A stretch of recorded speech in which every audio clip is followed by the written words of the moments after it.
था ओणम। फूलों की खुशबू, लोकगीतों की लय, केले के पत्ते पर सजी ओण सद्य और राजा महाबली की वापसी की सदियों पुरानी स्मृति। लेकिन बदलते समय के साथ ओणम मनाने का अंदाज भी बदला। घरों के आंगन से निकलकर ये उत्सव अब अपार्टमेंट, सामाजिक संगठनों और शहरों की सामूहिक बैठकों तक पहुंचा। नई पीढ़ी इसके साथ जुड़ी, तौर तरीके बदले, लेकिन ओणम की आत्मा आज भी वही है। देखिए इस रिपोर्ट के जरिए।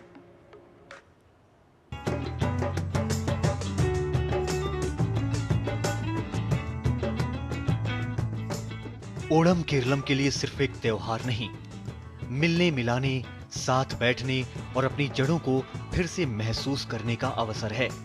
मलयालम पंचांग के चिंगम महीने में आने वाला ये 10 दिवसीय उत्सव फसल, समृद्धि और राजा महाबली की लोक कथा से जुड़ा है।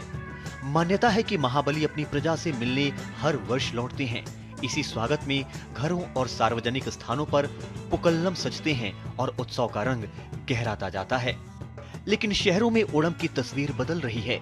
बड़े आंगन और पारंपरिक संयुक्त परिवार की जगह अब अपार्टमेंट परिसर, क्लब और सामाजिक संगठन उत्सव के नए केंद्र बन रहे हैं। अलग अलग उम्र और पृष्ठभूमि के लोग एक साथ जुटते हैं, पुक्कलम बनाते हैं, थिरुवातीरा करते हैं, गीत गाते हैं और फिर एक साथ ओण सद्य का आनंद लेते हैं।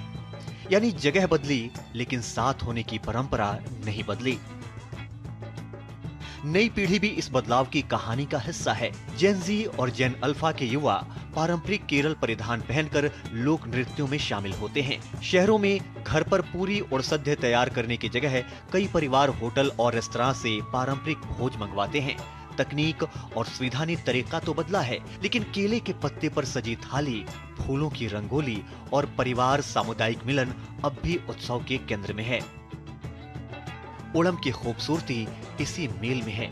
थिरुवातीरा की लय हो या पुलिकली का उल्लास, पुक्कलम की रंगत हो या ओणसद्य की मिठास, हर परंपरा लोगों को जोड़ती है। और यही वजह है कि केरलम से बाहर दुनिया के अलग अलग हिस्सों में बसे मलयाली समुदाय भी अपने अपने तरीके से ओणम मनाते हैं। समय के साथ ओणम का घर बदला, तरीका बदला, स्वाद तक बदला, लेकिन उत्सव का भाव बिल्कुल नहीं बदला। महाबली की याद, साथ बैठने की खुशी और सबके लिए समृद्धि की कामना, यही ओणम की असली पहचान है। परंपरा अगर समय के साथ चलती रहे तो वो सिर्फ बचती नहीं और समृद्ध होती है। Bureau report, DD news.